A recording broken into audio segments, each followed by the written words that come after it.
এখন আমরা কিছু কোর এক্সারসাইজ করব, যেটা হেল্প করবে আমাদের পেটের মেদ কমাতে, তার সাথে সাথে আমাদের পাকে খুব স্ট্রং রাখবে আর ব্যাক পেনও অনেকটাই রিডিউস করবে। মানে এটা করতে থাকলে ব্যাক পেন প্রায় হবেই না। দুটো পা সোজা রেখে দেবো, হাত দুটো শরীরের দুপাশে রেখে দেবো, ডান পাটাকে একটু মাটির উপরে উঠিয়ে এভাবে আপ ডাউন করতে থাকবো।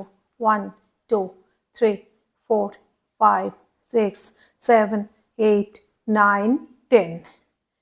নেক্সট পা 1 2 3 4 5 6 7 8 9 10। নেক্সট কি করব, ডান পায়ের উপরে বাঁ পাটাকে এভাবে চাপিয়ে দেবো।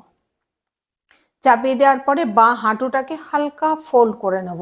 এই অবস্থায় পাটাকে ওঠাবো আর নামাবো। 1 2 3, এইভাবে 15 বার ওঠাবো।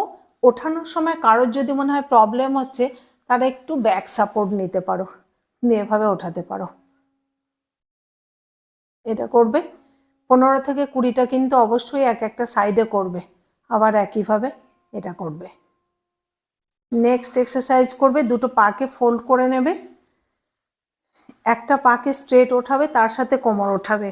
1 2 3 4 5। আমি 5টা করছি, তোমরা এক একটা সাইডে 10 বার করে করবে। নেক্সট পা এভাবে ওঠাবে। 1 2 3 4 5। যখন উঠবে আস্তে আস্তে একদিকে কাত হয়ে হাতের উপর ভর দিয়ে তারপর উঠবে। এই এক্সারসাইজগুলো কিন্তু ভীষণ এফেক্টিভ।